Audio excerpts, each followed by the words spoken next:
जय हिंद दोस्तों, नमस्कार। आर्डोलस आश्रम में आप सभी का स्वागत है। अब यहाँ पर मैं जो बात करूँगा, एसएसबी में कौन कौन से पॉइंट चेक किए जाते हैं। सबसे पहले तो इसमें जांचें कौन कौन सी होती है वो मैं आपको बता देना चाहता हूँ। इसमें ब्लड टेस्ट होगा, यूरिन टेस्ट होगा, इसके अलावा चेस्ट का एक्सरे होगा। ये मेन जाँच वहाँ पर होगी आपकी। उसके बाद में देखो, इसमें मेडिकल पॉइंट क्या क्या बन सकते हैं, उन सभी पॉइंटों के बारे में मैं बात करने वाला हूँ।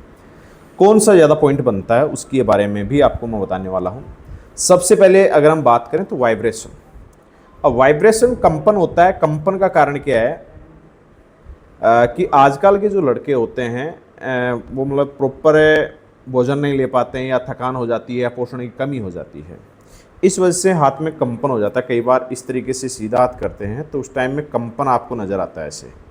तो इस कंपन का आपको पॉइंट मिल सकता है। नॉर्मल आपके है तो उससे नहीं मिलेगा। आप विचार कर रहे हैं कि नॉर्मल से हो जाएगा, नॉर्मल से नहीं होगा। काफ़ी ज़्यादा कंपन होता है, कई लोगों में ऐसा देखने को मिलता है। तो इसमें इसका कोई ज़्यादा इश्यू नहीं मिलेगा। आपने फिजिकल भी किया है और आप हष्ट-पुष्ट नवयुवक हैं, गाँव के लड़के हैं, तो आप में ऐसी कोई कमी होगी नहीं। तो इसमें तो कोई दिक्कत वाली बात नहीं है। चेस्ट का जैसे मान लीजिएगा, चेस्ट में ऐसा होता है कि फुलाव नहीं आता है कई बार। अब फुलाव तो उसमें आपने फिजिकल पास कर लिया तो उसमें पॉइंट मिलने का मतलब नहीं है। चेस्ट में वैसे कोई दिक्कत आपको आएगी नहीं। उसके अलावा स्टोमक, अब पेट का ये पॉइंट इसलिए मिल जाता है, फैटी लीवर बोल के आपको पॉइंट मिल जाता है। इसका कारण क्या होता है, आपका बॉडी का स्ट्रक्चर है, उसके अकॉर्डिंग आपका पेट देखिए एक बाहर निकला हुआ नज़र आता है डॉक्टर को। तो वो उसमें पॉइंट इसलिए बना देते हैं फैटी लीवर का बनाएंगे। क्यों? क्योंकि उसमें हो सकता है कि खान पान की गड़बड़ी हो, या गैस अपच की वजह से आपके पेट बाहर निकल जाता है। तो उसको फैटी लीवर बोल के आपको पॉइंट मिल जाएगा। तो आप फिजिकल वगैरह अगर करते हैं, और फिजिकल आपने पहले भी किया, तो ऐसी आपको दिक्कत आएगी नहीं। इसके बाद में आ जाता है हाइड्रोशिल।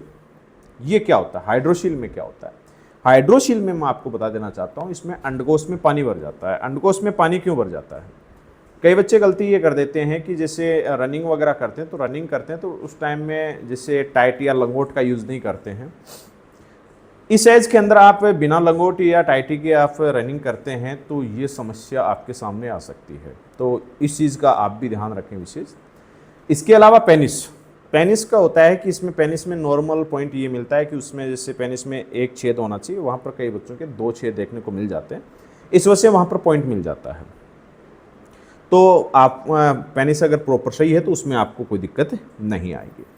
इसके बाद में आ जाती है पाइल्स बवासीर है। वैसे तो ये कोई एक रोग नहीं है। आप अगर खान पीन प्रॉपर रखते हैं, पानी टाइम टू टाइम पीते हैं, तो आपको ये दिक्कत नहीं होती है। आप अगर मसालेदार ज़्यादा चीज़ें खा रहे होते हैं, तेली चीज़ें ज़्यादा खा रहे होते हैं, खान पान आपका सही नहीं है, पानी आप कम पी रहे हैं, तो ये पाइल्स की आपको दिक्कत हो सकती है। ये पॉइंट बनता है, मुख्य रूप से ये पॉइंट बन जाता है। अगर आपको ये दिक्कत है तो पहले ही आप खान पीन पे विशेष आपको ध्यान देना चाहिए। इसके बाद में आ जाता है नी, मतलब नोकनी का जो पॉइंट हम बोलते हैं। नोकनी में क्या होता है, जैसे घुटने टच हो रहे होते हैं। ये समस्या क्यों होती है? कई बार आपका ओवरवेट होता है, ओवरवेट की वजह से भी हो जाता है। और कई बार आप एक्सरसाइज आपने कभी की नहीं हो तो भी ये समस्या आपके सामने आ सकती है। तो स्ट्रेचिंग वगैरह आपने नहीं किए तो भी ये हो सकता है। तो ये नॉर्मल, आप अगर रनिंग आपने की है तो आपको ऐसी दिक्कत नहीं आएगी। ओवरवेट नहीं है तो भी ये दिक्कत आपको नहीं आएगी। ये तो यहाँ पर नोकनी का पॉइंट बन जाता है यहाँ पर। तो उसमें आपको दिक्कत नोकनी का इतना नहीं है कि आर्मी में जिस तरीके से पॉइंट बनता है उतना टफ नहीं बनेगा, लेकिन अगर ज़्यादा आपको दिक्कत है तो इसमें पॉइंट आपका बनता है एसएसबी ड्राइवर के अंदर। उसके बाद में आता है फ्लैट फुट का आपको पता ही है। फ्लैट फुट अगर है तो आपने पहले भी पॉइंट मतलब मेडिकल आपको मिला होगा। फ्लैट फुट अगर ज़्यादा है तो आपको पॉइंट मिलेगा। आर्मी के लेवल का तो नहीं होगा, लेकिन फ्लैट फुट फुल है तो आपको बाहर कर दिया जाएगा। उसके बाद में आता है वेरिकोज। वेरिकोज मतलब नशे, जैसे वेरिकोज का आपको पॉइंट मिलेगा। आपको जैसे पंजे के ऊपर आपको खड़ा किया जाएगा, पंजे पे खड़े होंगे तो उस टाइम में नशें आपकी दिख जाती है। अगर ऐसी नशें दिखती है तो वो वेरिकोज का आपको पॉइंट वो मिल ही जाता है। तो वेरिकोज का क्यों होता है? ज़्यादा देर खड़े रहना, या मोटापा, या आनुवंशिक भी हो सकता है। तो अगर आपको ये दिक्कत है तो आप पहले ही समाधान करने की कोशिश करिएगा। आप डॉक्टर से सलाह ले सकते हैं। टैटू, अगर जो पैमाना दिया हुआ है उसके अकॉर्डिंग आपने टैटू नहीं बना रखा है तो उसमें भी आपका पॉइंट बन जाता है। इसके अलावा हाइट और वेट का आपका तालमेल होना चाहिए। अगर हाइट के अकॉर्डिंग आपका वेट नहीं है तो आपका वेट कम भी हो सकता है। और हाइट के अकॉर्डिंग मतलब आपका वेट ज़्यादा भी हो सकता है। तो एक BMI कैलकुलेटर होता है, आप गूगल पे आप लिखिएगा BMI कैलकुलेटर, उसके अंदर अपनी हाइट और वेट डालेंगे तो उसमें आप अंडरवेट हैं या ओवरवेट हैं, दोनों में से आपको फ़र्क नज़र आ जाएगा। तो दोनों का ही पता लग जाएगा कि आप अंडरवेट हैं या ओवरवेट हैं। इसके बाद में आता है आई साइड। तो आइज़ आपका 6/6 यहाँ पर मांगा जाता है। अगर आपका 6/6 है तो उसमें आपको कोई दिक्कत नहीं आएगी। मतलब आपको एक चार्ट होता है 20 फुट की दूरी से आप उस चार्ट को देखेंगे, उसमें आप अगर आपको अक्सर सांप नज़र आते हैं तो वो आपका 6/6 हो जाएगा। दोनों अलग अलग आंखों से होना चाहिए, समझ रहे बात को। तो 6/6 आपकी आंख होनी चाहिए, दोनों आंखें आपकी होनी चाहिए प्रॉपर। तो वो आप चेक करवा ही सकते हैं, पहले आपको पता खुद को रहता ही है कि 6/6 है या नहीं है।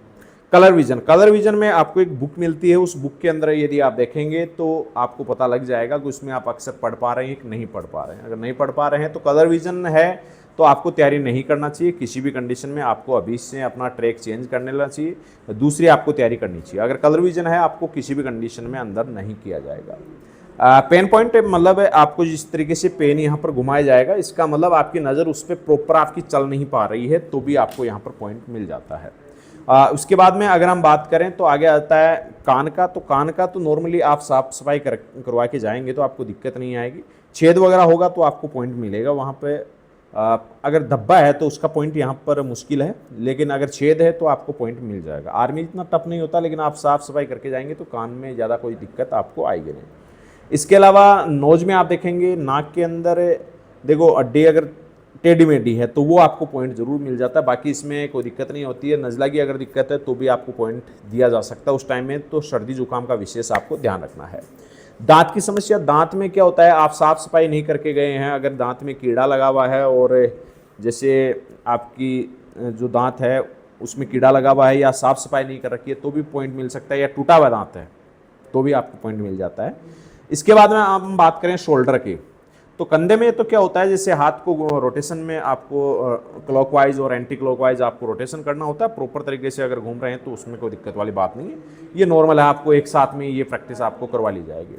कोहनी की अगर बात करें तो कोहनी के अंदर जैसे एल्बो के अंदर जैसे आप सीधा हाथ करते हैं तो इसमें जैसे ये एंगल बनता है, ये एंगल अगर प्रॉपर बन रहा है तो कोई दिक्कत नहीं है। बाकी आप आर्मी जितना सोच रहे हैं कि जिस तरीके से आर्मी में इसमें आपका एल्बो के अंदर आपको पॉइंट मिलता है, वैसा इसमें नहीं मिलेगा। इसमें एल्बो का पॉइंट मिलना न के बराबर है, तो इसमें एल्बो की कोई ज़्यादा दिक्कत आपको आएगी नहीं। फिंगर, अंगुलियां हैं वो प्रॉपर आपकी काम करनी चाहिए, पैर की और हाथ की सारी अंगुलियां प्रॉपर काम करनी चाहिए। अगर कोई ये सोचता है कि एक अंगुली नहीं है और वो मेडिकल फिट हो जाएगा, ऐसा संभव नहीं है। अंगुलियां पूरी होनी चाहिए, प्रॉपर तरीके से वो काम करनी चाहिए, तो आपको कोई दिक्कत आएगी नहीं। बाकी मैंने जांचें यहाँ पर बता दी है। बाकी अगले वीडियो में मिलेंगे। जय हिंद, जय भारत।